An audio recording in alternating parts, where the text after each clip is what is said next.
हरे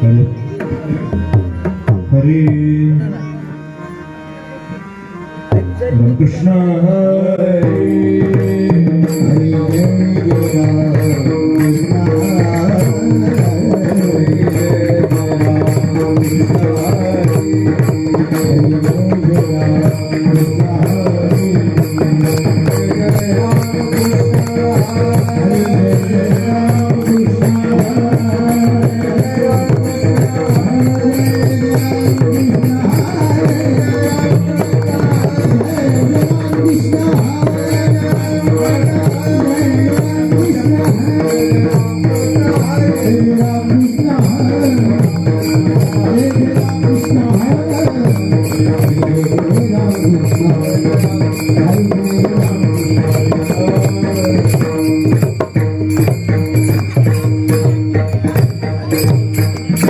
रूप पाता लोक रूप पाता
वाटे कंठ लागो डोळिया पाझर वाटे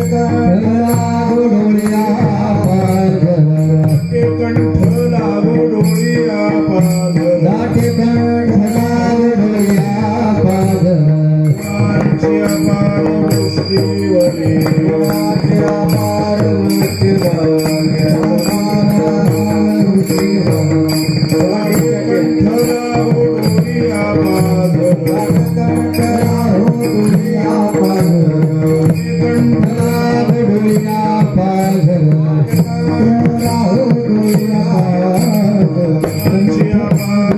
दृष्टीवरी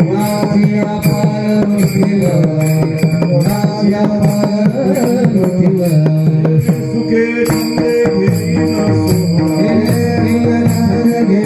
सोहळा सुखे छंदे घेईन सोहळा ओढी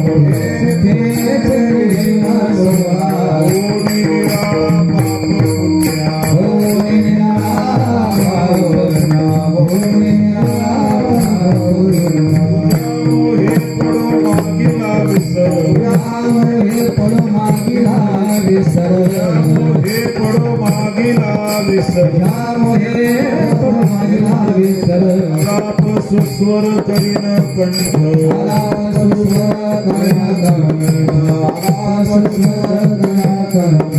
तुका म्हणे ते पाहिजे सौरस म्हणे ते पाहिजे सौरस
दाटे कंठ लागो डोळिया पाझर गुणांची अपार वृष्टीवरी तेने सुखे छंदे घेईन सोहळा होनी निराळा पाप पुण्या तुझ्या मोहे पडो मागिला विसर आलाप सुस्वर करीन कंठ तेने सुखे छंदे घेईन सोहळा होनी निराळा पाप पुण्या तुका म्हणे येथ पाहिजे सौरस तुम्हा विन रस गोड नव्हे तेने सुखे छंदे घेईन सोहळा होनी निराळा पाप पुण्या श्री पंढरीशा पतित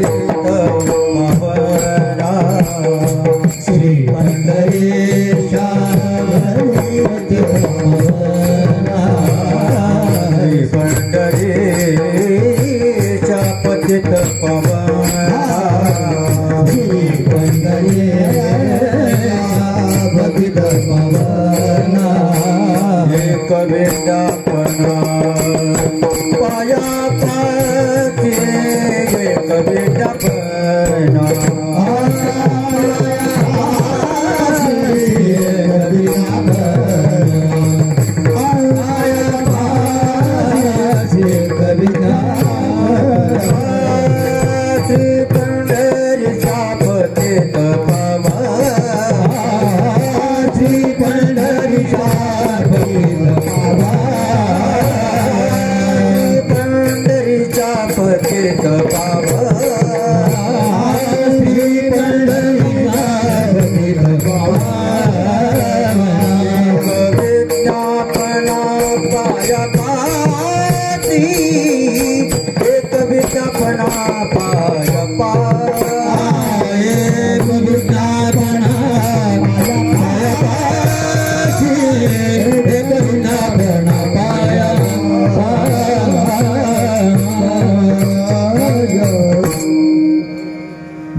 भस्मांगरागाय महेश्वराय नित्याय शुद्धाय दिगंबराय तस्मै नकाराय नमः शिवाय लोकाभिरामं रणरंगधीरं राजीवनेत्रं रघुवंशनाथं कारुण्यरूपं कृपाकरन्तं श्रीरामचन्द्रं शरणं प्रपद्ये अलंकापुरी रम्य सिंहासनस्थं पदाम्भोज तेजस्फुरद्दिक्प्रदेशं विधीन्द्रादिदेवैः सदा स्तूयमानं समाधिस्थमूर्तिं भजे ज्ञानदेवं नमो सद्गुरु तुकया ज्ञानदीपा नमो सद्गुरु सच्चिदानंदरूपा नमो सद्गुरु भक्त कल्याणमूर्ती नमो सद्गुरु भास्करा पूर्णकीर्ती जयांचे केलिया स्मरण होय सकल विद्यांचे अधिकरण तेची वंदू श्रीचरण श्री गुरूंचे ते नमस्कारोणी आता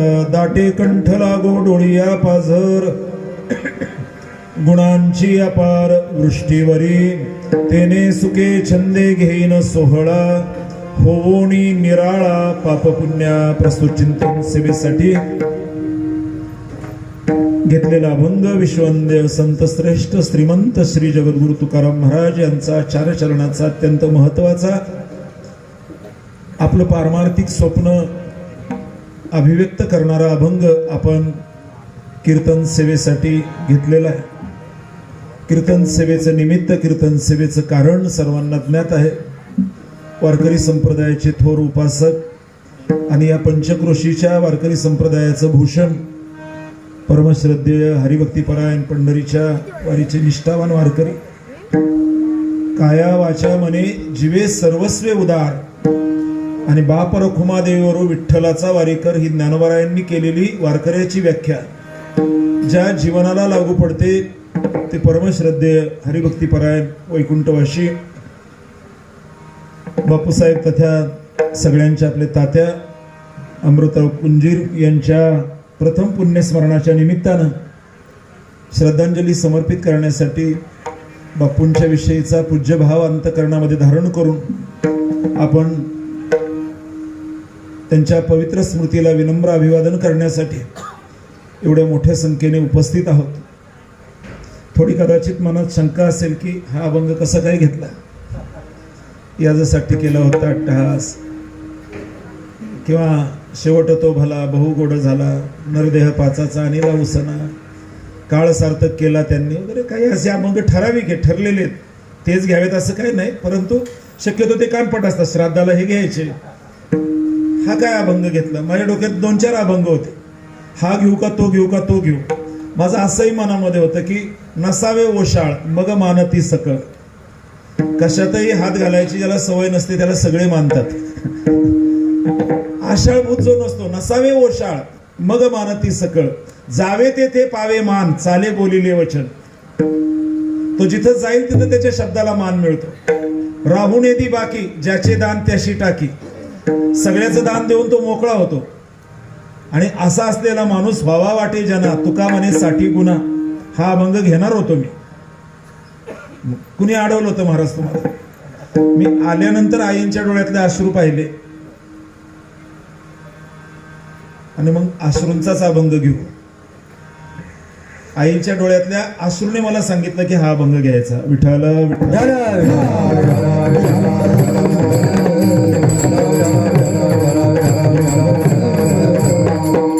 त्यांनी नाही सांगितलं, अश्रूंनी सांगितलं. काही गोष्टी बोलत नाहीत पण न बोलणाऱ्या गोष्टीचं ज्याला ऐकायला येतं त्याला खरं ऐकायला येतं. त्याला खरं ऐकायला येतं.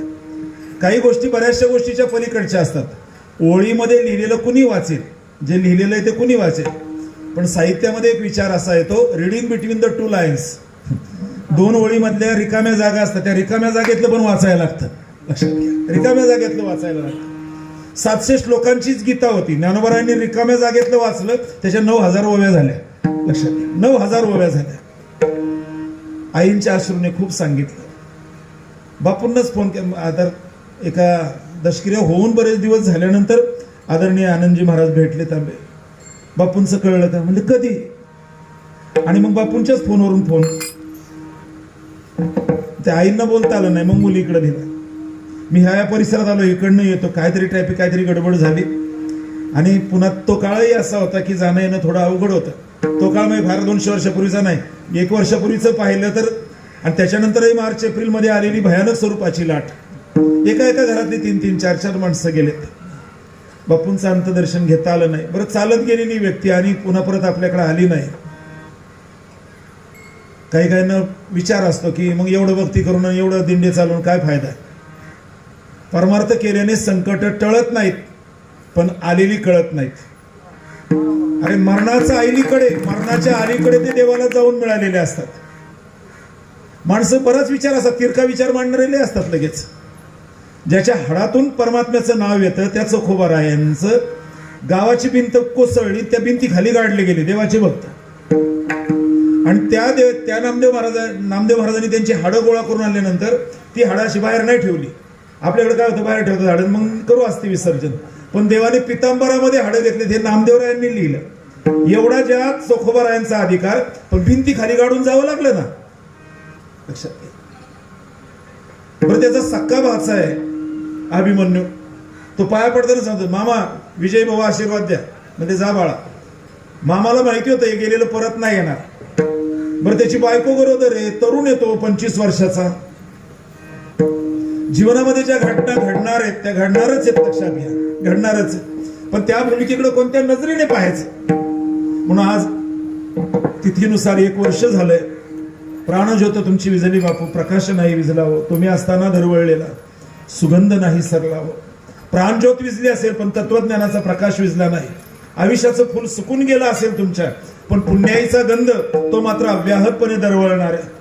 का लोक आपण एवढे सगळे, कोण येते अमूच्या घराशी कशाला, काय ज्याचा त्याला नाही धंदा. देवासाठी झाले ब्रह्मांड सोयरे. देवाच्या संबंधाने बापूंनी जोडलेलं विश्व आहे, लक्षात घ्या. आणि म्हणून एक श्री चिंतामणी प्रासादिक दिंडीचा एक चालक मालक ह्या सगळ्या भूमिका. आता आमचे पायगुडे दादा म्हणले, मी आमचे शिवभाव आहेत आम्ही आयरगाव. आणि नाही म्हणले मालकासाठी यायला लागतंय ना. किती गोड शब्द आहेत ना, मालकासाठी.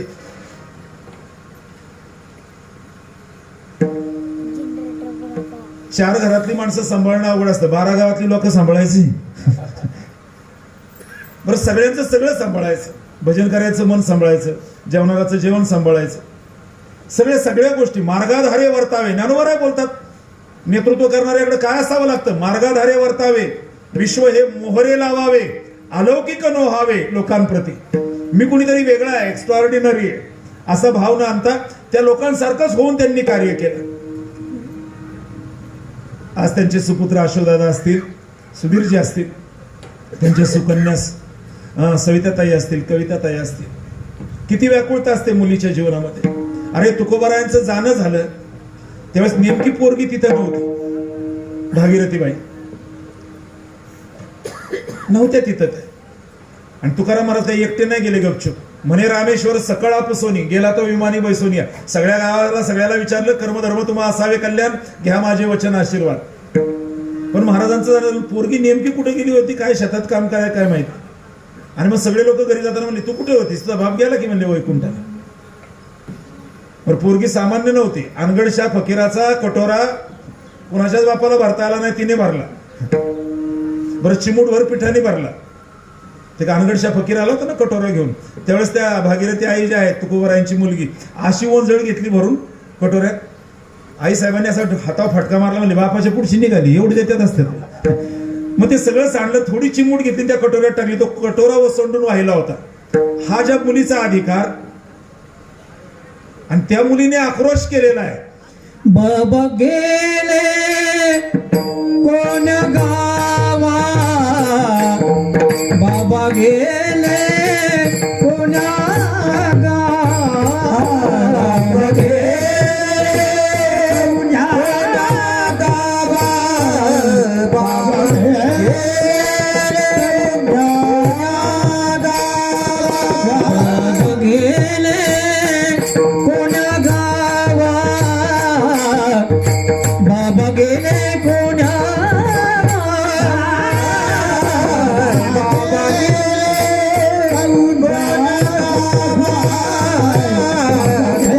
Yeah.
करती धावा.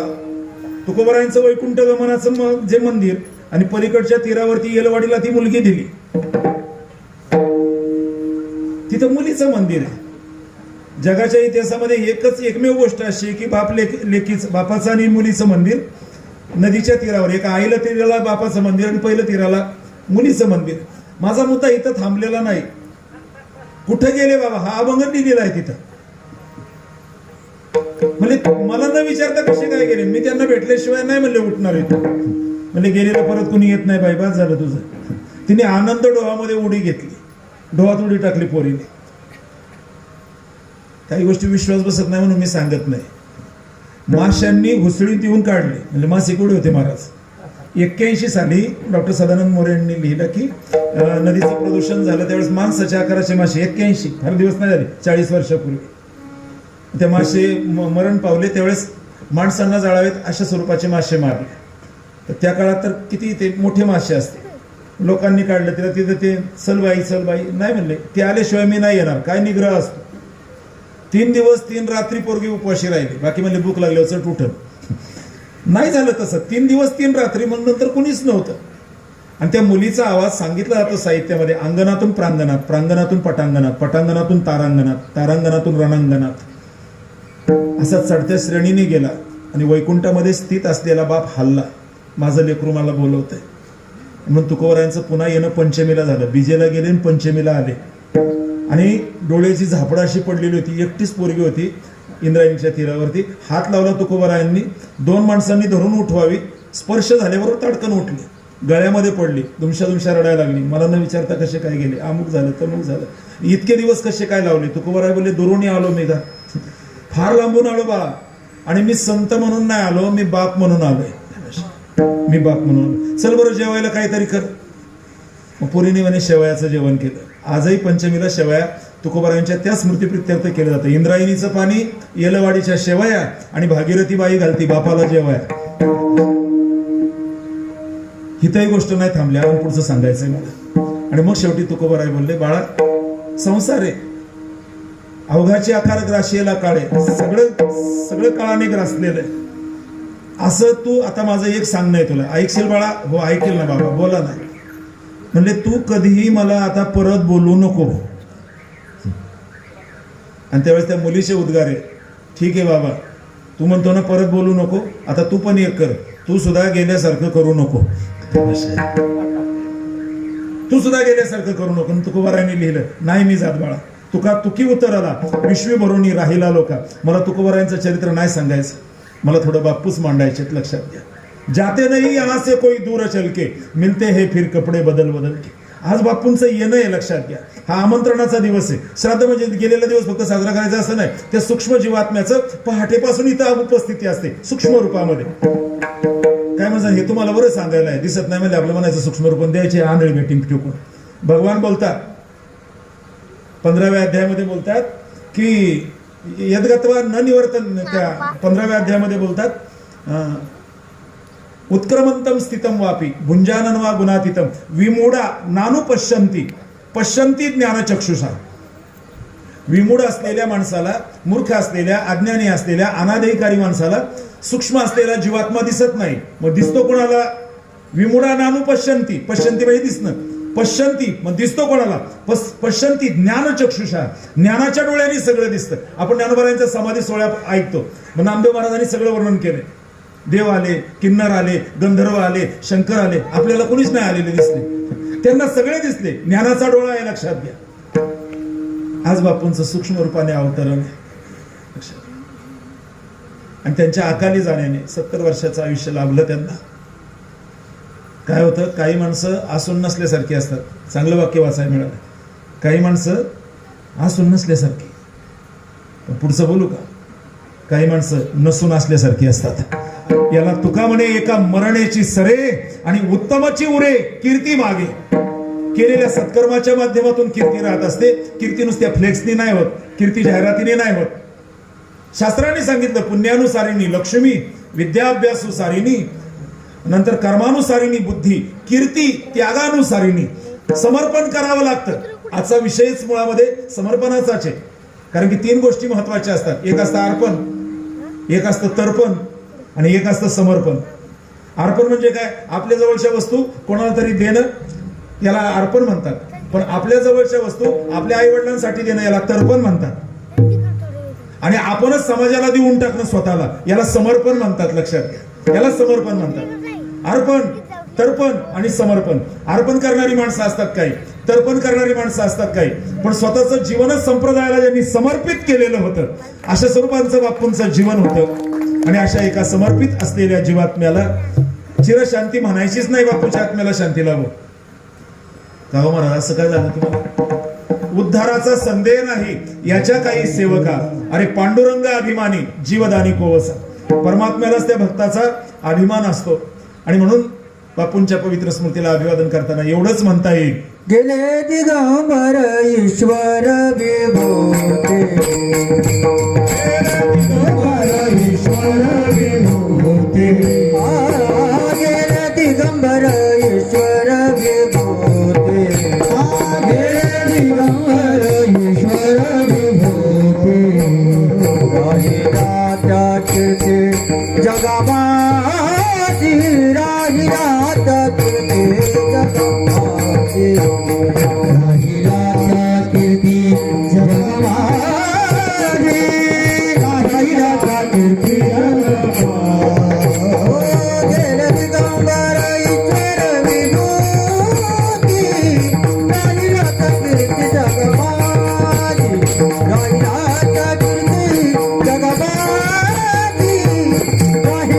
कीर्ती जगामाची, जगामाची. गेले दिगंबर ईश्वर विभूती, राहिला त्या कीर्ती जगामाची, राहिला त्या कीर्ती जगामाची, राहिला त्या कीर्ती जगामाची.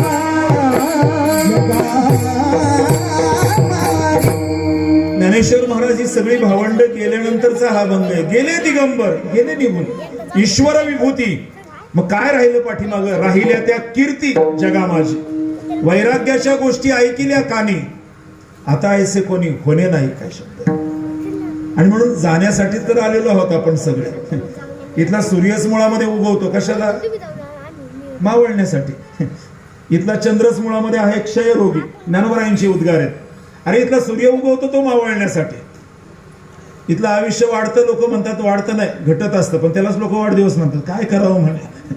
बरोबर. हा कटा हे उखटे, हे मृत्यू लोकीचे उफराटे, येता अर्जुन आवचटे, जन्मला शितू तरी झडझडोनी वहिला निघ, ये भक्तीची ये वाटे लाग, जिया पावसे अव्यंग निज धाम माझे. बाप्पू खूप लहानपणापासून भक्तीच्या वाटेला लागले. अनेकांना भक्तीच्या वाटेला लावलं. आज दुर्दैव असं आहे, वाट दाखवणारे कमी, वाट लावणारे लय. वाट दाखवणारे कमी आहेत. लक्षात घ्या किती त्यांनी प्रवाहामध्ये. ठीक आहे, आपण, मी म्हणत नाही की त्यांनी एकट्यानेच हे केलं, कारण की परमार्थ हा एकट्याचा खेळ नाही, नोय हा एकल्याचा खेळ म्हणून मेळ मिळविला. पण नेतृत्व करायचं असतं आणि नेतृत्वाचे गुण 3 असतात महत्वाचे. लीडर नोज द वे, नेत्याला रस्ता माहिती असतो. लीडर शोज द वे, वेता रस्ता दाखवतो. लीडर फॉलोज द वे, त्याच्यावरून तो चाललेला असतो. घरी बसून त्यांनी वारी नाही सांगितली, इकडून जा ही दिंडी घ्या, तिकडे पंगत मी सांगतो आणि तिकडे पंगत झाली. करुणी चिंतन करवावे अनेका, करुणी चिंतन करवावे अनेका, तुया झाला लोका नाव जगी, तुया झाला लोका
का लक्षात?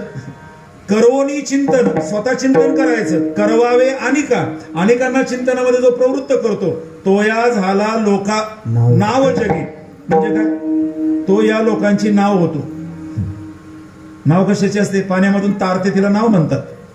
तो जगाचा तारक ठरतो. लक्षात घ्या. आज लोक लय मारक आहेत. पाहिलेत आपण कसे मारक असतात एकमेकांना. मारक आहे. आणि संप्रदाय हा तारक आहे. लक्षात घ्या.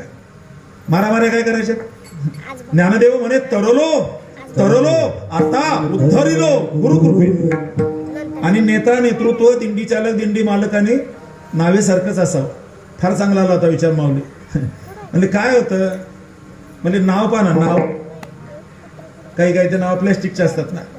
कधी कधी एक किंवा दोनच माणूस खांद्यावर घेतो नाव. नाही, हलकी असते ना अशी नाव. नदीत सोडायची नाव हलकी असते अशी, एकाच्या सुद्धा खांद्यावर जाऊ शकते. आणि पाण्यात सोडल्यावर त्या नावेत एकच बसतो का? त्या नावेत 10-15 बसतात ना.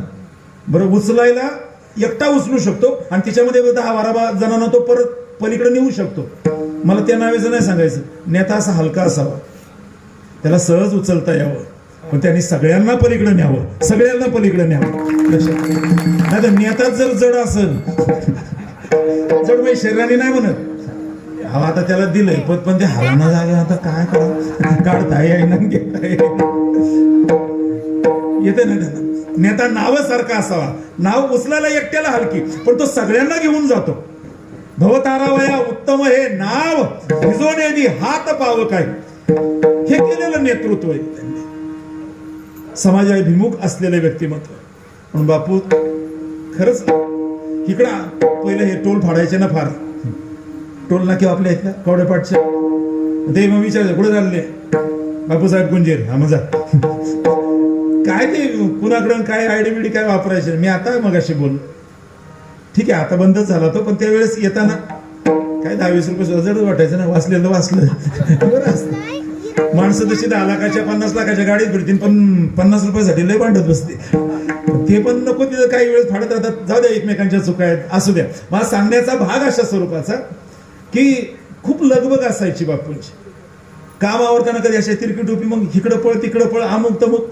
शास्त्रकारांनी सांगितलं स्नेहम संभ्रमम स्नेह आख्याती. स्नेह प्रेम कधी कळतो? धावपळ येऊन कळतं. लक्षात घ्या. काय करू, आत करू, बाहेर करू, आत करू, बाहेर करू. मी मोरे महाराजांना म्हणला बापू गेले, त्यांचं श्राद्ध आहे. म्हणजे आमरसवाले होय. आणि आई आता म्हणल्या पोरांना सांगायचे नाहीत, कुणाला सांगायचे नाही. स्वतः जायचं ना आंबे घेऊन यायचे. स्वतः जायचं आंबे घेऊन यायचे. शबरीने सांगितलं नाही आता खालच्या तुम्ही बोरा आणि तुम्ही कारा ना.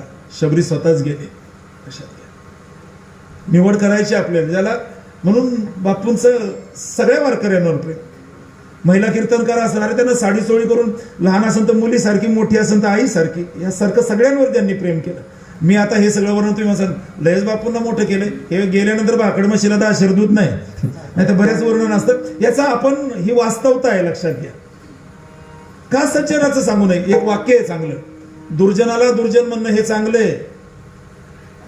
दुर्जनाला दुर्जन, वाईटाला वाईट म्हणणं हे चांगलं आहे. आणि चांगल्याला चांगलं म्हणणं हे सुद्धा चांगलं आहे. पण आज दुनियाचे असं झालंय, वाईटाला चांगलं म्हणायचं. जो बेकार आहे ना त्याला म्हणायचं शेठ तुम्ही कार्यक्रम केलाय थेट, का नादच केलाय थेट. वाईटाला वाईट म्हणायची हिंमत नाही लोकांमध्ये. वाईटाला वाईट म्हणा आणि चांगल्याला वाईटाला वाईट म्हणणं हे चांगलं आहे. आणि चांगल्याला चांगलं म्हणणं हे सुद्धा चांगलंच आहे. लक्षात घ्या. गुणगायी आवडी नुसते देवाचे नाहीत, त्याच्या भक्ताचे. आणि बापूंचं हे मी बोललेलो नक्की देवाला आवडेल. कारण की देव म्हणतात तेही प्राणा पुरवते मज आवडते निरुते, जे भक्त चरित्राते प्रशंसते. एखाद्या कोणत्याही आईला तिचं वर्णन करण्यापेक्षा तिच्या लेकराचं केलेलं वर्णन जास्त आवडतं. म्हणा ना एखाद्या माऊलीला भाई आई तुमचा बाळासाहेब आहे ना, गावात तोड नाही, असं पोरग नाही हो, काय तुम्ही पुण्य केलं असं बाळासाहेबाला जन्म दिला. ती बाई म्हणते जावा की जरा जीवन जावा की. का मुलाचं केलेलं वर्णन त्याला आनंद देणार आहे, तसं संताचं केलेलं वर्णन त्याच्या सेवकाचं केलं. तुकाराम महाराज वेडे आहेत का? मज दास करी त्यांचा संती दासांच्या दासांचा. मला संत नका करू देवा, संतांचे जे दास आहेत ना त्यांचं मला दास करा. बापूंनी ही केलेली सेवा आहे. आणि म्हणून आज विरहाच्या अवस्थेमध्ये जर काय होतंय तुमचं माझं, दुसरं काही होत नाही. कंठ दाटून येतो आणि डोळ्याला पाणी लागतंय. अभंगाचं पहिलं दाटे कंठ लागो डोळिया पाधार, दाटे कंठ लागो डोळिया पाधार, दाटे कंठ लागो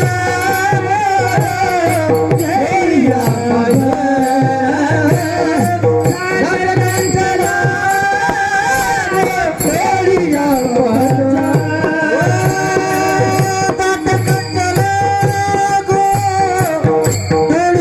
पाधार, दाटे कंठ लागो डोळिया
असेल तर आमचा कंठ दाटून आलेला आहे. दाटे कंठ लागो किंवा लागे डोळी या पाझर.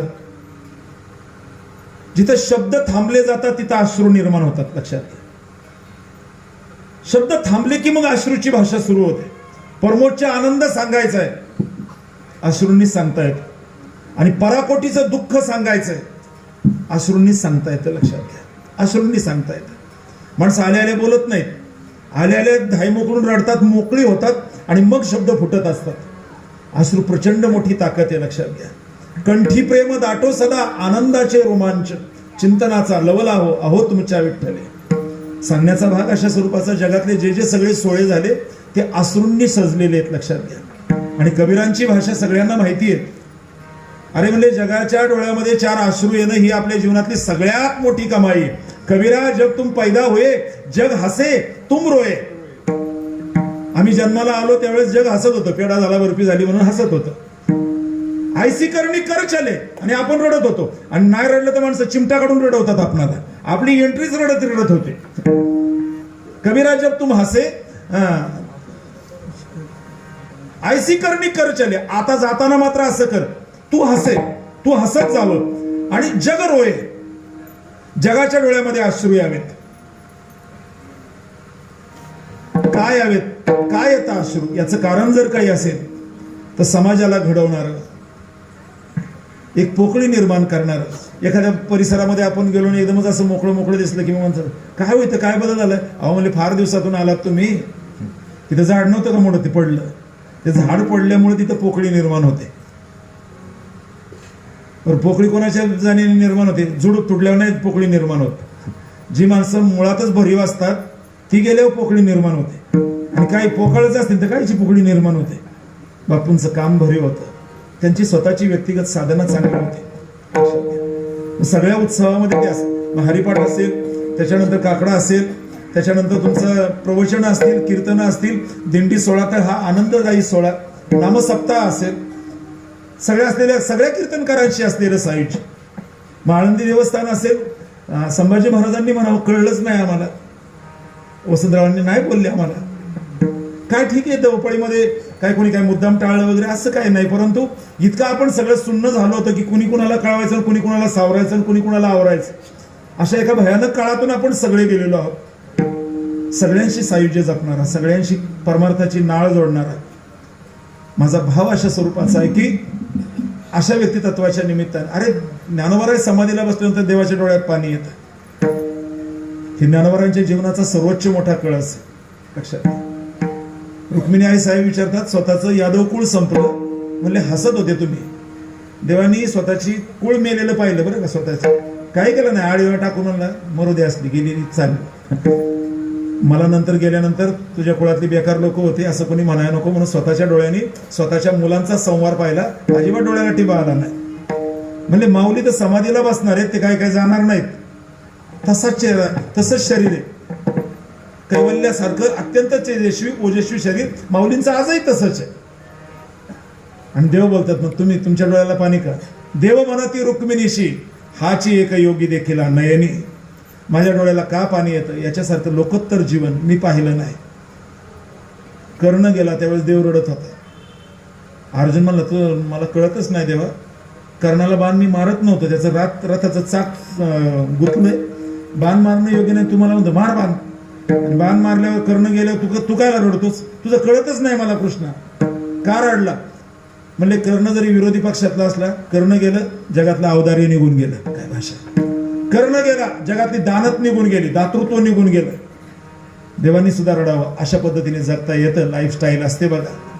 बापू त्या पद्धतीचे होते. असे जगावे छाताडाला, आव्हानाचे लावून अत्तर, नजरेमध्ये नजर रोखुनी आयुष्याला द्यावे उत्तर.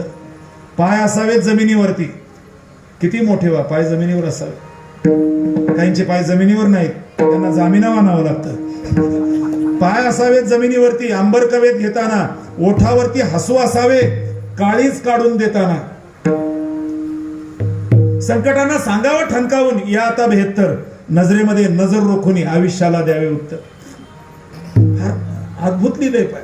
असे करावे अद्भुत काही दुनिया सोडून जाताना, गहिवर यावा जगाचा साऱ्या, निरोप जगाचा घेताना. सगळ्या जगाला गहिवर यावा. कठीण त्या काळाचाही स्वर व्हावा, क्षणभर कातर कातर, नजरेमध्ये नजर रोखून आयुष्याला द्यावे उत्तर. आयुष्याला उत्तर देता आली पाहिजेत. आयुष्य प्रश्न विचारतं, कशाला जन्माला आलास. आम्ही म्हणतो काय माहिती, आई वडिलांनी जन्म दिला म्हणून आलो. तुकोबाराने विचारलं कशाला जन्माला आला. आम्ही वैकुंठवासी. आम्ही वैकुंठवासी आलो याची कारणाची. आम्ही वैकुंठवासी आलो याची कारणाची. आम्ही वैकुंठवासी आलो याची कारणाची. आम्ही वैकुंठवासी आलो याची कारणाची. सतभावी वर्ताया, सतभावी वर्ताया, धड संताचे मार्गे आदराणी भरले जग. धड संताचे मार्गे आदराणी भरले. सतभावी वर्ताया, सतभावी वर्ताया, धड संताचे मार्गे आदराणी भरले जग. धड संताचे मार्गे आदराणी भरले. आम्ही वैकुंठवासी आलो याची कारणाची. केवढी दिवशी सात भावे वर्ताया. आम्ही वैकुंठवासी आलो याची कारणाची. केवढी दिवशी सात भावे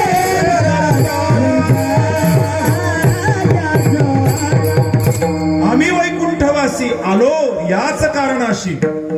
काय होतं कारण, बोलिले जे ऋषी साच भावे वर्ताया, जगून दाखवण्यासाठी आलो. म्हणून ते जरी गेले असले तरी या असलेल्या पंचकृषीचा संप्रदायाचा इतिहास लिहिताना बापूंचं नाव टाळताच येणार नाही. लक्षात घ्या, टाळता येणार नाही. खूप चांगलं काही करून गेलेत. एमत सोचना जिंदगी में कितने पल होते, ये सोचो की एक पल में हम कितनी जिंदगी जीते. किती जीवनात क्षण आहे, त्याच्यापेक्षा मिळालेल्या क्षणामध्ये आम्ही किती समरसून जगतो. जीव देवाने धाडला, पाठवलाय जीव. जन्म म्हणे आला आला, जेव्हा आले बोलावणे, मौत म्हणे गेला गेला. निमित्त कशाचं तरी होतं. 50 लाख लोक गेलेत जगभरात, कुणी कुणाला सावरायचं. 200 वर्षापूर्वी पानिपत झालं, त्यावेळेस घरातला एक एक माणूस गेला होता. घरातला भयानक झालं होतं. लक्षात घ्या. आणि बरं तरुण गेले होते, सगळे तरुणच होते ना सैनिकांमध्ये.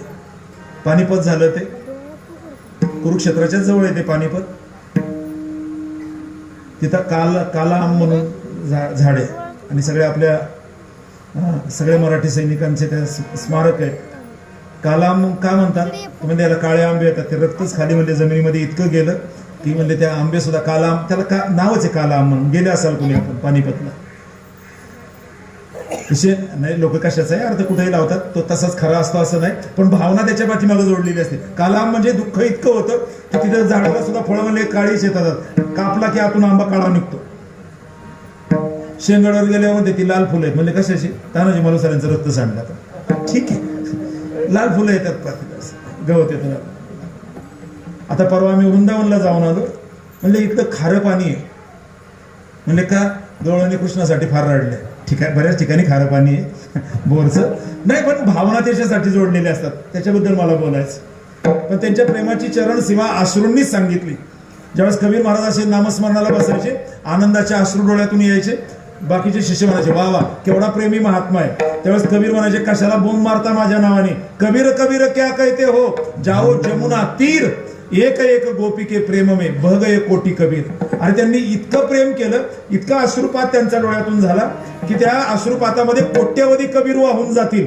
एवढं कृष्णावर प्रेम केलंय परमप्रेम अश्रूंनीच दाखवता येतं आणि पराकोटीचं दुःख जर दाखवायचं असेल तर अश्रूंनीच ते सांगता येतं लक्षात घ्या अश्रूंनी सांगता येतं आणि म्हणून आपला सगळ्यांचा प्रसिद्ध अभंग आहे का कंठी प्रेम दाटे नयनी नीर लोटे हृदयी प्रगटे रामरूप कारण की मुळामध्ये आपलं हृदयच हे गौंड्याच्या स्पंज सारखं असतं गौंड्याचा स्पंज माहिती ना प्लास्टर करणारा तो स्पंज पाण्यात टाकला जड होतो आणि असा पिळला की हलका होतो येते ना त्यांना स्पंज पाण्यात टाकला की असं जड होतं पाणी त्याच्यामध्ये सच्छिद्र असतं ना ते आणि असं पिळलं की हलका होतो तसं आपलं हृदय स्पंज सारखं आहे रडून मोकळं व्हावं हलकं होतं माणूस काही रडतच नाही लय जड होतं मग अटॅक येतो आनंद असला रडा आणि दुःख असलं तरी थोडं मोकळं व्हा थोडं मोकळं व्हा आम्हाला ते एक इंग्रजीमध्ये कविता होते त्याच्यामध्ये होतं की सी मस्ट क्राय और सी विल डाय ती जर रडलीच नाही ती रडलीच पाहिजे तिचा नवरा युद्धामध्ये गेला आणि तिला कळलं की त्याचं प्रेत आलंय असं पार्थिव देह आलाय पण ती एकदमच सूम झाली मग कोणीतरी म्हणलं तिला रडवा पहिलं आणि ती जर रडली नाही तर मग ती जाईल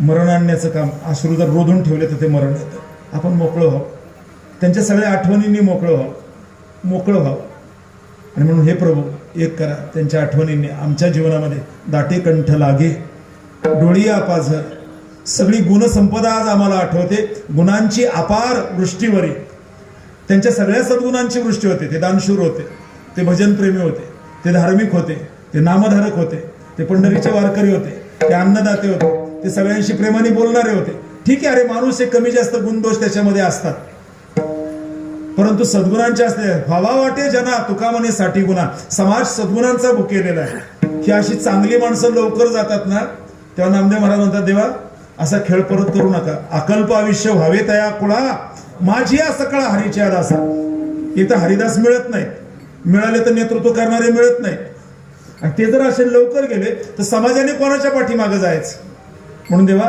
कल्पच्या कल्प आयुष्य त्यांनाच नाही त्यांच्या कुळालाही मिळो अकल्पायुष व्हावे तया कुळा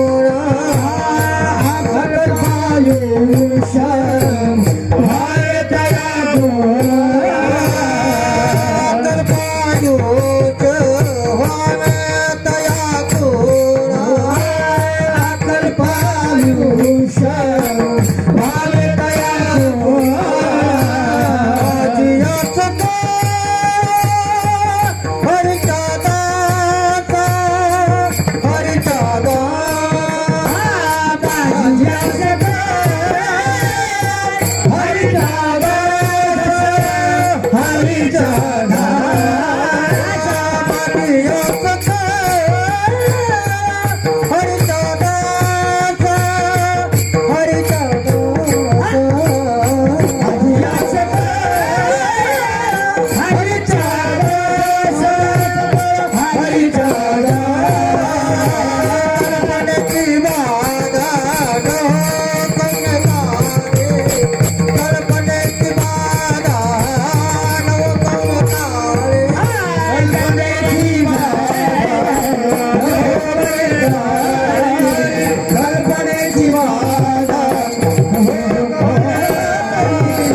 निष्ठा त्याला लागली आपली अकल्प आयुष्य व्हावे तया कुळा माझ्या सकळ हरीच्या दासा कल्पनेची बाधा न हो कोणी काळी.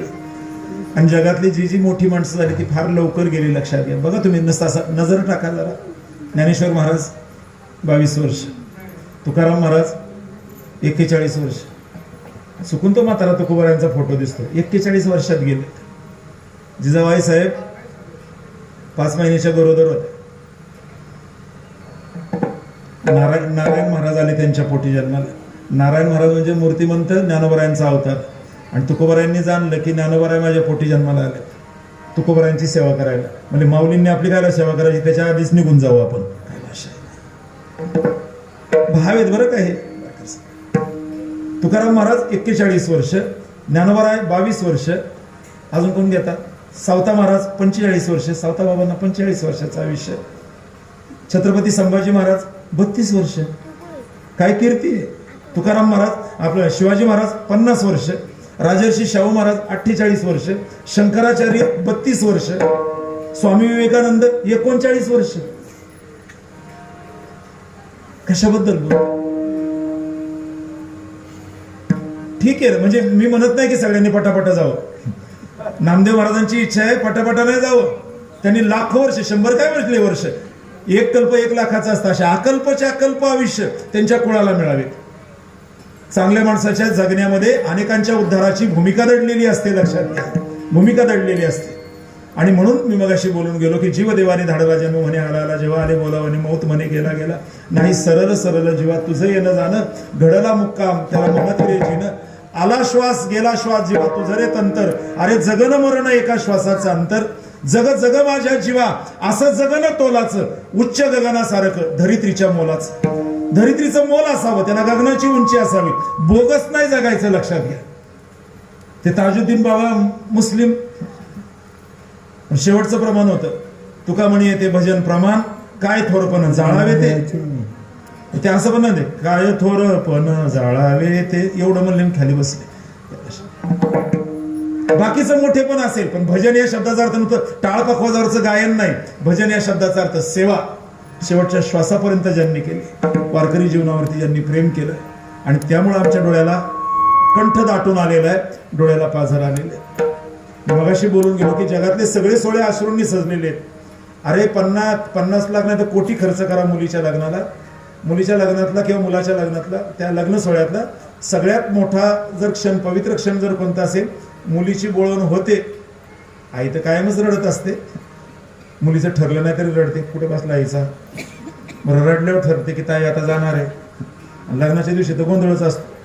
बाप नाही कधी रडत, फक्त बाप रडतो मात्र निघताना अख्या जन्माचं रडून घेतो. लक्षात. लग्नाचा सोहळा अश्रूंनीच सजलेला आहे. लक्षात घ्या. 15 ऑगस्ट 26 जानेवारी येते आणि मग आपली देशभक्ती उफाळून येते. चीनने ज्यावेळेस आक्रमण केलं या देशावर त्यावेळेस सैन्यांना मार्गदर्शन करण्यासाठी लडाखच्या भूमीवरती पंडित जवाहरलाल नेहरू लता दिदींना घेऊन गेले होते. लता दिदींनी तिथं गायलेलं गाणं आहे. मी अश्रूंच्या बद्दल फक्त 2 मिनिटांमध्ये बोलतो. काय होतं गाणं?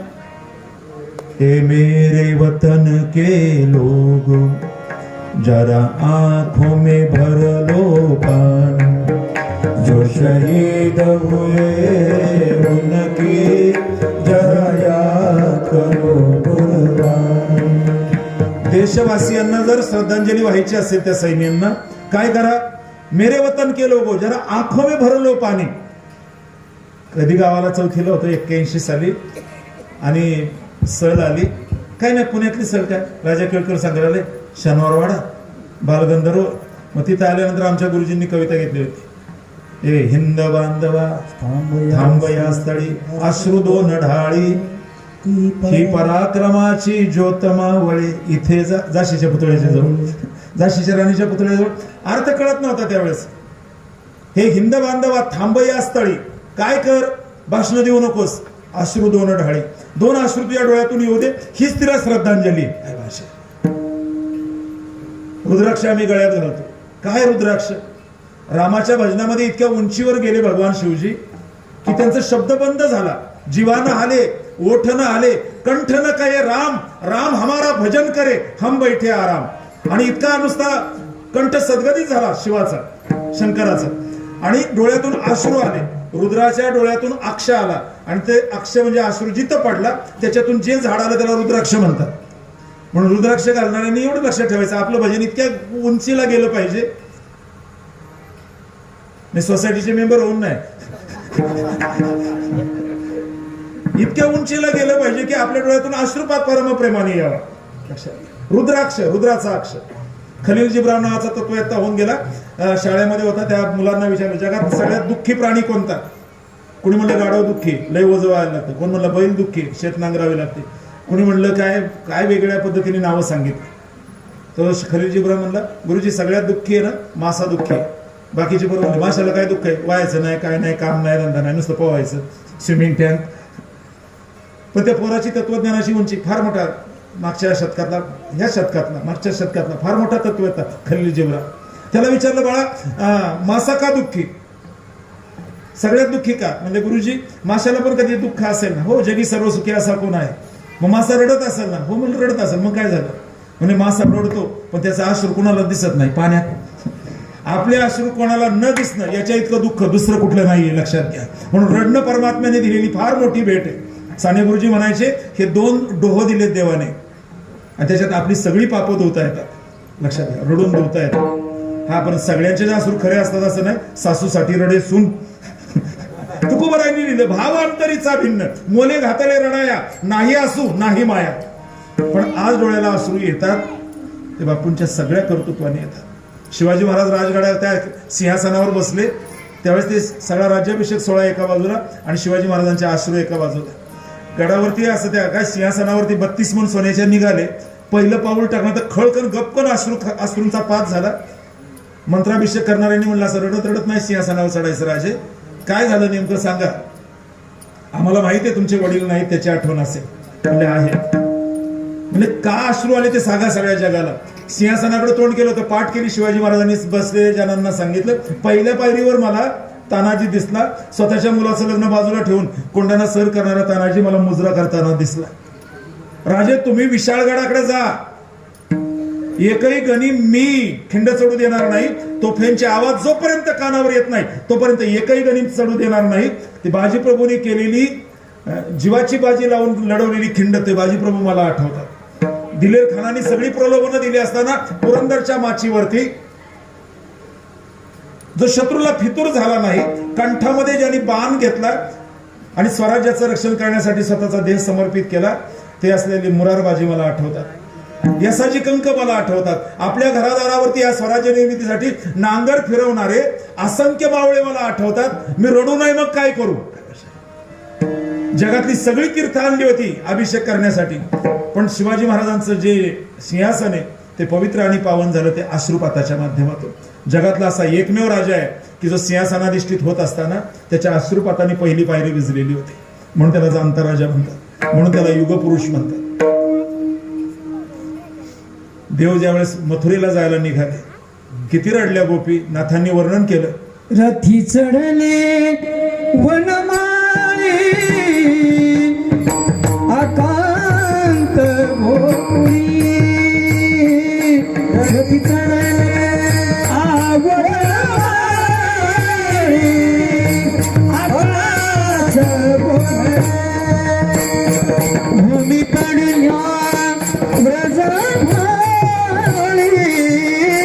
कोणाच्या सांभाळी, भूमी पडल्या आवडे कोणाच्या सांभाळी, नयनीच्या उदकाने भिजली धरणी,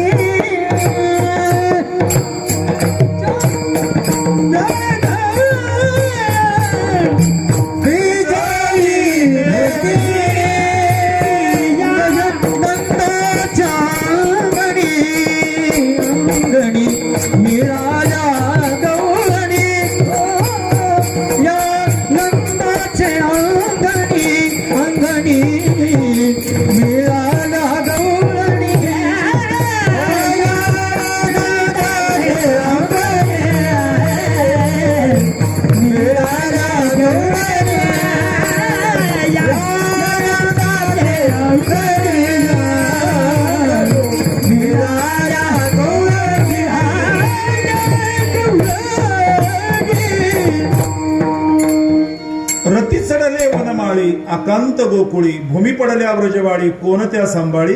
पुढचं ऐका. नयनीच्या उदकांनी भिजली भिजली मेदिनी.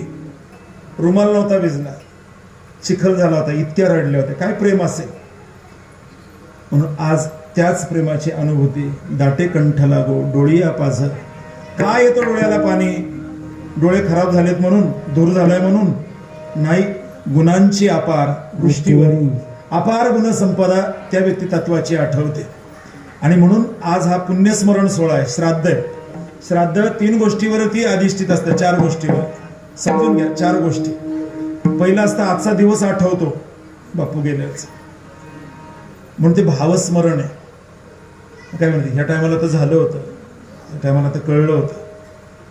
काय जे असेल याच टायमाला होईना असं नाही. कुठलाही तो वेळ असेल, ती सकाळ असेल संध्याकाळ असेल, म्हणून ते भावस्मरण आहे. त्या निमित्ताने कीर्तन प्रवचन ठेवलं म्हणून ते बोधस्मरण आहे. परिवाराने हे आईवडिलांचे दिवस गेल्याचे साजरं करणं शास्त्रानुसार, त्यामुळे त्यांच्या पदरामध्ये शुद्ध पुण्य मिळतं म्हणून ते पुण्यस्मरण आहे. आणि बाकीच्या आलेल्या लोकांना सत्कर्माचं स्फुरण होतं या पुण्यस्मरणाच्यामुळे. हे नुसतं पुण्यस्मरण नाही, चांगल्या गोष्टी करण्याचं स्फुरण आहे. म्हणून भावस्मरण, बोधस्मरण, पुण्यस्मरण आणि त्यामुळे पुण्यस्फुरण या 4 भूमिकेवरती श्राद्ध अधिष्ठित असतं. जे श्रद्धेनं केलं जातं त्याला श्राद्ध म्हणतात. आलाय अश्रूंचा विषय म्हणून शेवटचं बोलतो. 10 मिनिटं थांबणार, टेन्शन नका घेऊ. मुलीला विचारलं होतं का, मी नेहमी बोलत असतो ती कविता. ठीक आहे, बापूंनी शर्टाला डाग लागू दिला नाही, मनालाही डाग लागू दिला नाही, टिप्पणा राहिला त्यांचा. नाही त्या कवितेमध्ये आलंय तसं म्हणून मी बोलते, बाकी नाही काय. एका मुलीला विचारलं होतं, बाई तू एवढ्या उच्च पदस्थ झाली, तुझ्या काय केलं बापाने तुझ्यासाठी. म्हणले आई इतक्या लहानपणी गेली की मला आठवत नाही. मला घडवणं हे माझ्या जीवनाचं, त्यांच्या जीवनाचं मिशन होतं. त्या बापाने काय केलं सांगू. माझ्या डोळ्यातली आसव कुणी मायेन पुसताना उरी हुंद का दाटतो या गोष्ट बापाची सांगताना. त्याच्या फाटक्या सदऱ्याला सदा ठिगळ जोडलेली उभ्या आयुष्याला त्यानं अशी कातर लावलेली. मला कसस होत या कुणी बाबा म्हणताना उरी हुंद का दाटतो या गोष्ट बापाची सांगताना. उभा जन्म घालवला आसा पेटत्या वनव्यात चिंब भिजले मी कशी त्याच्या मायेच्या पावसात. भरविला घास मुटका त्यानं येवल्याशा मुखात त्याचा जन्म कष्टाचा परी सदा मी सुखात. बघितली त्यानं सपन पाला उसाचा काढताना उरी हुंद का दाटतो या गोष्ट बापाची सांगताना. खूप मोठी कविता आहे, पण असो आलं होतं अश्रूंवरून म्हणून मी बोललो. अशा सगळ्या आठवणींनी व्याकुळ होणारा आजचा दिवस. पण तरी सुद्धा आम्हाला शास्त्रकार सांगतात नका खेद करू नका, शोक करू नका. कारण की आत्मतत्वाची जर भूमिका पाहिली तर नैनन छंदंती शस्त्राणी नैनंद हती पावका न चेनकले यंत्यापो न संशयती मारोता. अशा स्वरूपाचा अमर हा खरे पहा खोटे की न मना देह माझा ऐसा मग भरवसा कळेल. कारण की मिळालेल्या देहाच्या माध्यमातून आयुष्याच्या या साधने सच्चिदानंद पदवी घेणे.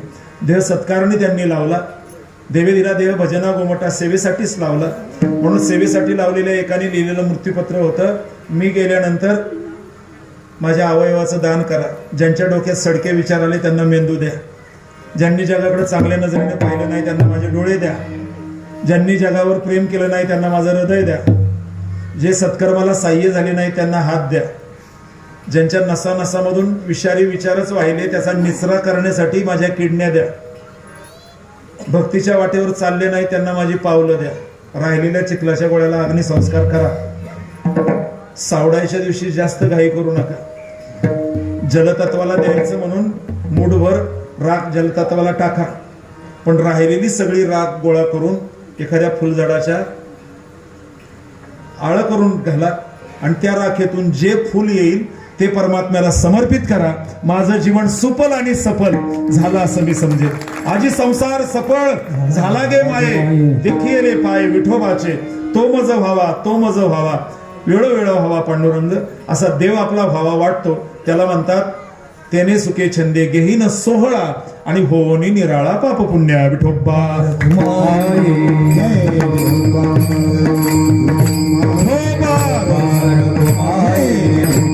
टाळी टाळी.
विठाला विठाला विठाला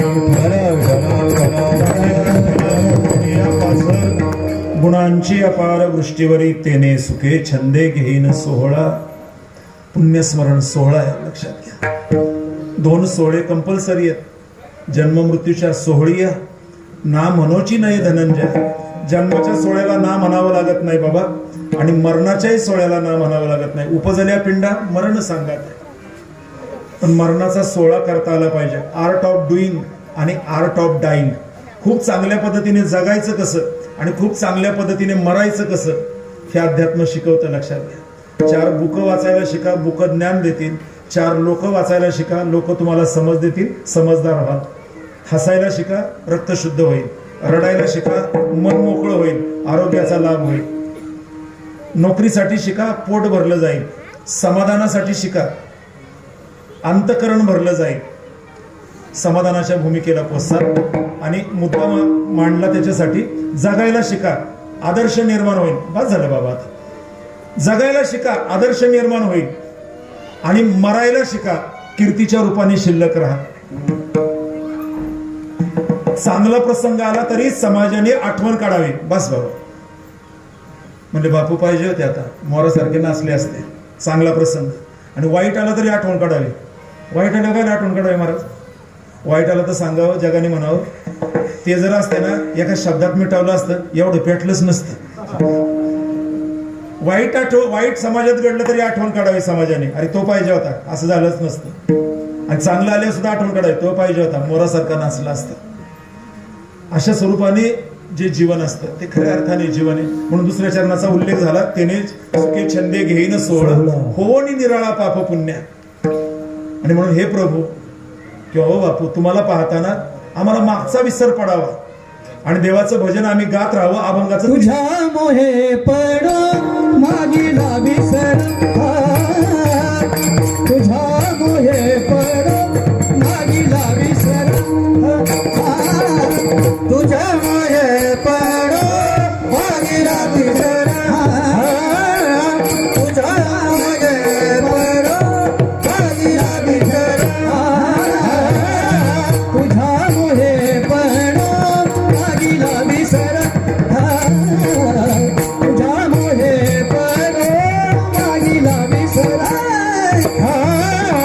तुझ्या मोहे पडो मागीला विसर, तुझ्या मोहे पडो मागीला विसर. आलाप सुस्वर करीन काठ, सुस्वर करी नका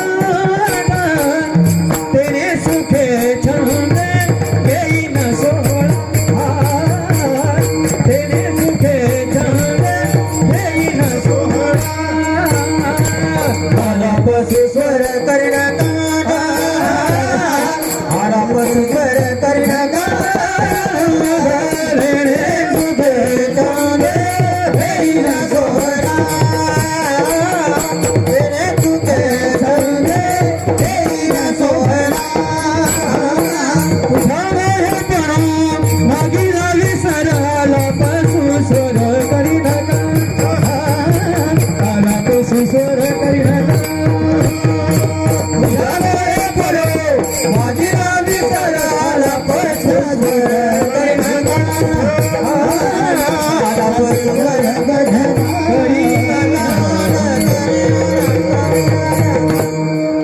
हे पडो ही प्रार्थना खरी देवाला पण आहे. देवा तुला पाहताना मला मागचा विसर पडावा. आपल्याला मागचं लय आठवत राहत आणि ज्यांना माग सारखं भूतकाळात ज्यांचं मन जातं त्यांना देव नाही मिळत. कृपा करून लक्षात घ्या. तुका म्हणे पाहिले मागे आणि एवढ्या वेगळ्या अंतराला मागे केले त्या वाव मागे केले ते अवघेची वाव. बाप रखुमादेवर विठ्ठलो नाव. बाबाबाई चव्हाण म्हणून बाई होऊन गेले, हातगाडी ओढायच्या. 85 वर्ष. 10-15 वर्षापूर्वी तिची एक अशी काय ती डॉक्युमेंटरीमध्ये तिची एक क्लिप आली होती मोठी आणि ती भारतात तिला नंबर आला. 20व्या वर्षी बाईला वैधव्य आलं. 4-5 पोरं होते, 5 मुलं होती. आपल्या इथली ह्या गोल्ड मार्केट गोल्ड टिकडीच्या आणि मग तिने ते निकराने सगळं ते संसार वाढवला. मग तिला विचारलं बाई तू कसं काय हे केलं. नाही म्हणजे पतीला अग्नी देऊन आले आणि म्हणले एक म्हातारी होती म्हणले मागं नको बघूस. अग्नी देऊन आला की मागं नको बघू.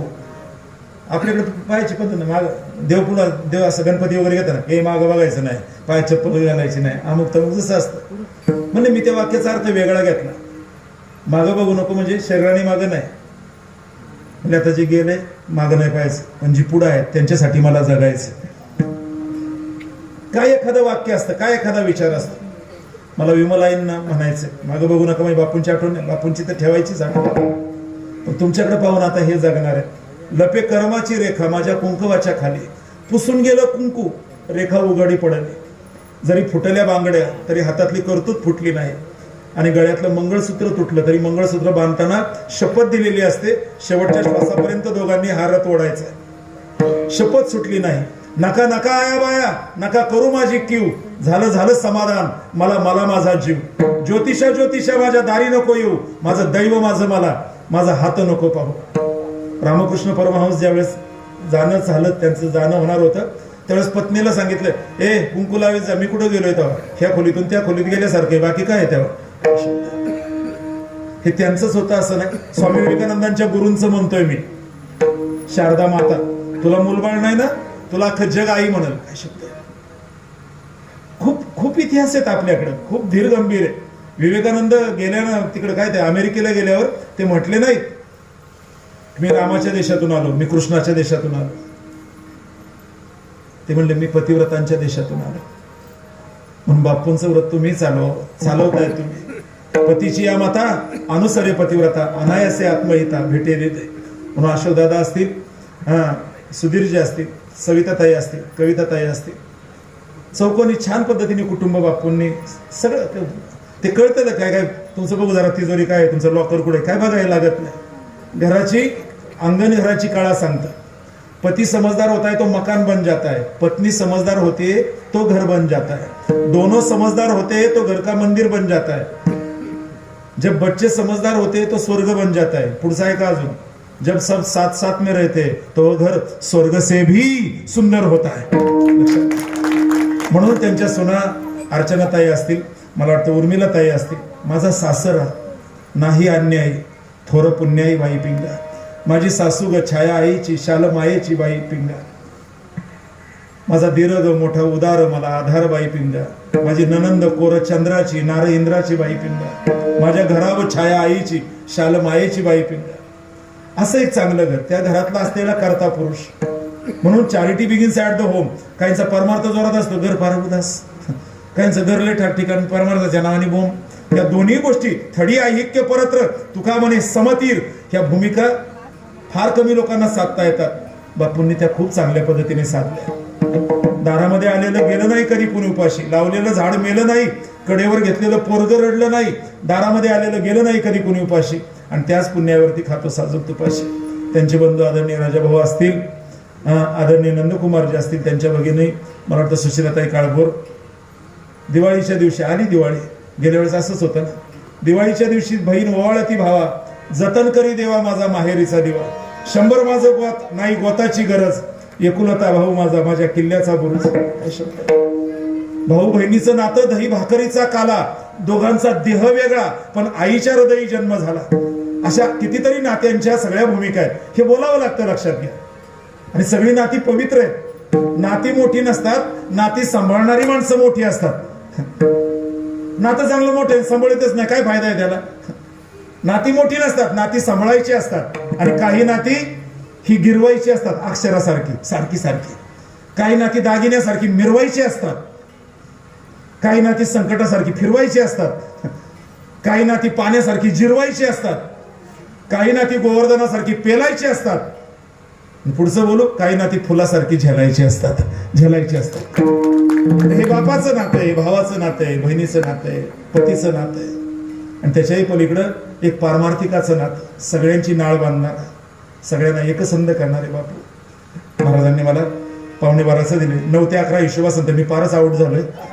पण सगळे 9ला कुठे आले, 10 सव्वा 10ला सुरू झालं, 12:15 पर्यंत चालायला पाहिजे. पण थांबायचं आता 2च मिनिटात, टेन्शन नका घेऊ. असं तर तुझ्या मोहे पडो मागीला विसर, मागचा विसर पडावा आणि आलाप सुस्वर करीन कंठ, देवाचं गळणं माझ्या मुखातून यावं. देवा तुला पाहिल्यानंतर देहभाव हरपला, तुझं पाहता विठ्ठल. हे जसं आहे. आणि विसरू कामाचा तुका म्हणे झाला, असा विसर पडावा स्वतःचा स्वतः. मी माझी आईची आठवण विसरले जायाचे अंत कर. काकासाहेब कालेलकर फार मोठे साहित्यिक होऊन गेले. त्यांनी हंसाचं जाणं सांगितलं होतं. हंस जातो कसा, कोकिळ गायला पाहिलेलं आहे आपण, कोकिळ गाणं गातो, पोपट जरा काहीतरी गोड गोड बोलतो. राजहंसाचं चालणं सुंदर आहे, राजहंस जगातला सुंदर पक्षी. पण राजहंस जाताना काय करतो, तुझ्या मोहे पडो मागेला विसर आलाप सुस्वर करीन कंठ. तळ्यामध्ये पोहत पोहत जातो, तळ्याच्या सेंटरला जातो, हात पसरतो, पाय पसरतो, काय त्याचे पंख असतात ते पसरतो आणि छान आलापी देतो. आणि आलापी देऊन प्राण सोडतो. जाता जाता जाता जाता गाईन मी, गाता गाता जाईन मी, आणि गेलो तरी या असलेल्या विश्वाच्या समग्र अंतराळामध्ये राहीन मी. शांताबाई शेळक्यांचं गाणं ते गीत. गाता गाता जाईन मी, जाता जाता गाईन मी. येते ना लक्षात, गाता गाता जाईन मी, गात गात जाईन, आणि जाता जाता गाईन मी, जाता जाता गातच जाईन, आणि या विश्वाच्या अंतराळामध्ये पुरून राहीन मी. अशा स्वरूपाचं आपली पारमार्थिक साधनेने बापू अमर आहेत, लक्षात घ्या. आणि म्हणून शेवटचं जर पहिलं आईंच्या अश्रूने मला सांगितलं हा अभंग घे, आणि शेवटच्या आमरसाने सांगितलं. कारण की या अभंगामध्ये 2 रस आहेत, पण तो इतकं लागू पडतंय ना. काय होतं, ते रामभाऊ महाराज राऊत कीर्तनकार फार मोठे अधिकारी बाबा आहेत. म्हणले तुकाराम महाराजांचा गाथा त्या अभंग म्हणजे रेडीमेड कपड्याचं दुकान आहे. रेडीमेड कपड्याचे दुकान, आपल्या मापाचे शर्ट घ्यायचे. तसे काही काही अभंग, काही काही नाही, काही काही नाही, सगळेच अभंग काही काही ना फिट बसतात, लक्षात घ्या, फिट बसतात. हा अभंग त्याला फिट. वाईट माणसांचे पण अभंग आहेत ना, त्यांना बरोबर फिट बसतात, बरोबर फिट बसतात. म्हणून सांगण्याचा भाग अशा स्वरूपाचा की त्या अभंगातून मी आता शेवट बोलतोय तेवढंच ऐकायचं. मोरे महाराजांनी शेवटची पैरवी ह्यालाच लावा, आणि बापूंना सनई आवडायची, त्याच्यात ती सनई म्हणा आणि थांबायचे. तुकोबाराय बोलतात हा ब्रह्मरस आहे, पण देवा तुम्ही त्याच्यामध्ये जर नसाल तर रस सुद्धा आम्हाला फिका वाटतो. शेवटचं चरण. तुका म्हणे येत पाहिजे चौरा, तुका म्हणे येत पाहिजे चौरा, तुका म्हणे पाहिजे सवा, तुका म्हणे पाहिजे सवा, भाविन रस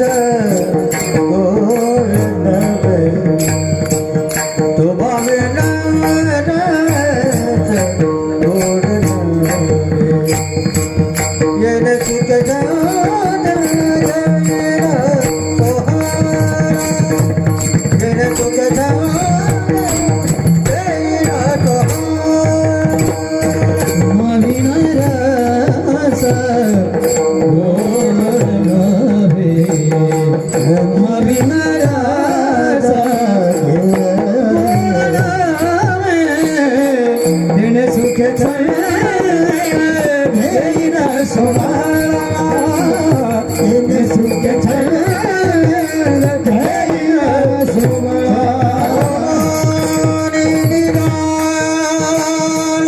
पाप पुण्य पुण्य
ज्ञानेश्वर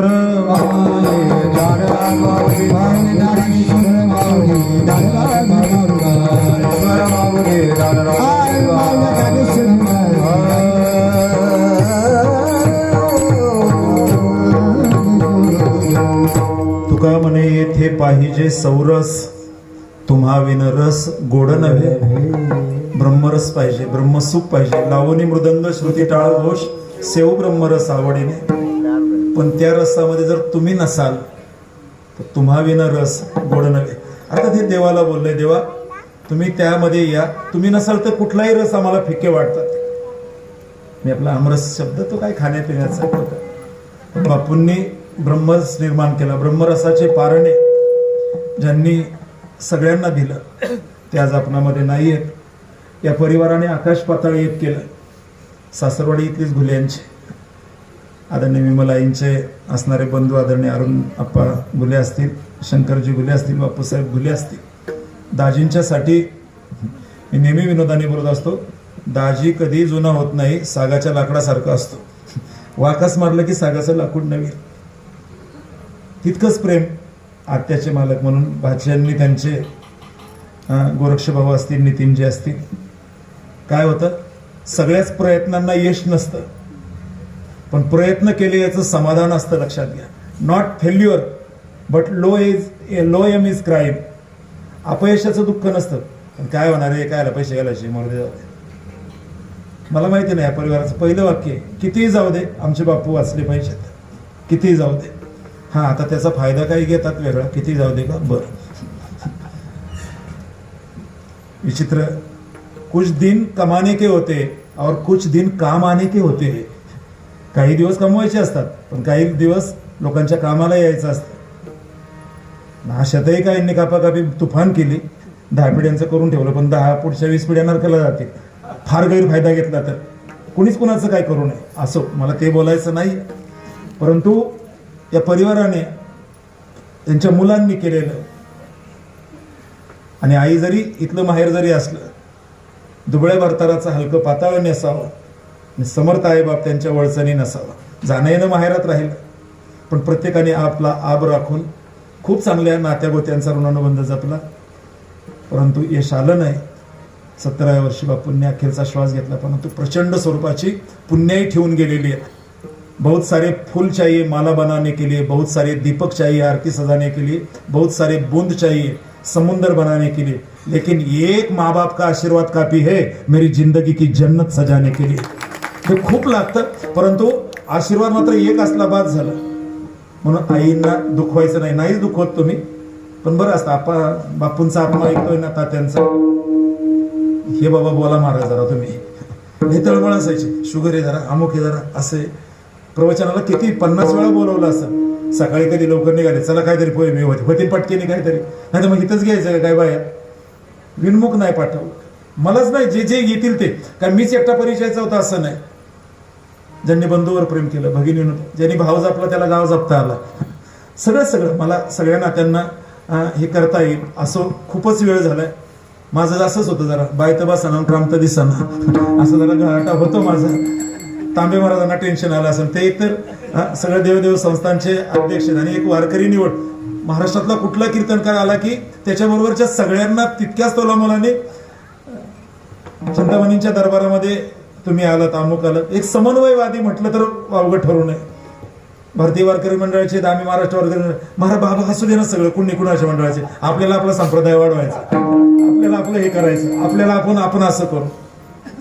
आणि हा बापूंचाच कार्यक्रम. ते 10 वगैरे वाजू नका, मला खडं बसलेलं प्रवचन आहे, होऊ शकत नाही, येऊ शकत नाही. 9:30ला सुरू करायचं. मला माहिती आहे 13व्याची आपलं काय श्राद्धाची प्रवचन 10:30ला सुरू होतात. नाही हे 9:30लाच, 9:30च्या डोक्याला करायचं. खरंच 9:30ला झालं असतं, पण थोडं चहापाने त्याच्यात वेळ गेला. असं चांगल्या पद्धतीचं नियोजन करण्यात आलं. आईंच्या अंतकरणाला कोणत्या कृतीने उक्तीने दुःख नाही. आणि आशुदादांना आणि ह्या सगळ्या मुलांना मी बोलल अधिकाराने, काही कमी पडलं ना, देवाच्या पुढे जायचं ना, असं कमर हात ठेवून त्याला म्हणायचं, हे माझ्या वडिलांची मी राशी का देवा, तुझी चरण सेवा पांडुरंगा, उपवास पारणे राखीला दारवंटा, केला भोगवटा आम्हाला गे. नुसतं आम्ही सांगत नाही, वंश परंपरा दासमी अंकिता तुका मुकरिता. लाज कोणा, तुला लाज वाटली पाहिजे. असं स्वर बदलला की त्याचा अर्थ बदलतो. तसं माझ्या बापे माझं दिलेले बातुके. म्हणून दादांचं व्रत तुम्ही सांभाळा. काय अगदी त्यांच्या इतकं नाही कष्ट करता आलं, दिंडीत नाही तितका वेळ देता आला, तरी जे त्यांनी जोडलेले ठेवणारच आहात आपण, पण हे रुजवत करणं, सोनाराने कान टोचलेलं बरं असतं ना, दुखत नाही. असं आहात तुम्ही त्यातलेच. त्यांनी दिलेलं आहे बापूंनी, ते खूप जतन करू, संवर्धित करू. ही खऱ्या अर्थाने त्यांना श्रद्धांजली ठरेल. काय ते राहिलं सांगायचं, झालेली सेवा. आणि आज काकड आरतीचे दिवस आहेत, तर भजनी मालिका दिलेली आहे. योग्य वेळेला योग्य ठिकाणी काय द्यायचं ते चांगली गोष्ट आहे. बरं होईल ना. आता काही ज्या मग पडलं तर मग मला हे म्हणायचे, ते सगळे भजनी मालिकेचे आज सगळ्यांना ती प्रदान करण्यात येणार आहे. यानंतर फुलं उधळायचे. पण एक बोलू का, फुले तयावरी उधळू नका हो. फुलं वाटायला सांगितली तूच आणि म्हणते फुलं उधळू नका. नाही, एकाने लिहिलं होतं पहा ना, फुले तयावरी उधळू नका हो. का? जन्मभरी तो फुलतच होता. अग्नी तयाला लावू नका हो, जन्मभरी तो जळतच होता दिव्यासारखा. गंध तयाला लावू नका हो, जन्मभरी तो दरवळत होता. तुळशी तयाला अर्पू नका हो, जन्मभरी तो समर्पित होता. समर्पित झालेलं जीवन होतं. त्याला हे काय करतात, परंतु आम्हाला काही करता येत नाही म्हणून त्यासाठी फुलं उधळायचे. पण ती फुलं उधळताना तो उत्सव करायचा आहे अभंगाने. आम्ही जातो तुम्ही कृपा असो आम्ही जातो तुम्ही कृपा असो. तुम्ही कृपा असो जातो तुम्ही कृपा असो. सांगावी विनंती माता दारी विनंती विनंती वेळ झाला उभा पांडू वेळ झाला वेळ झाला उभा रंग बोलावी तो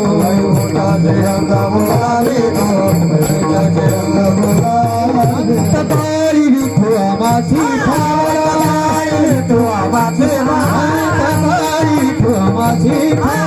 तकारी विठू आमाची पुरी सैत लागू तू पुरी सैत लागू पुरी सैत झाला वेळ झाला उभा पांडुरा वेळ झाला उभा रंग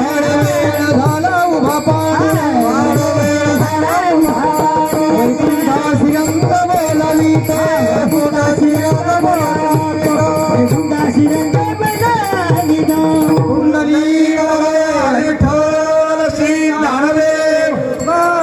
पंढरीनाथ भगवान की जय. तुकाराम तुकाराम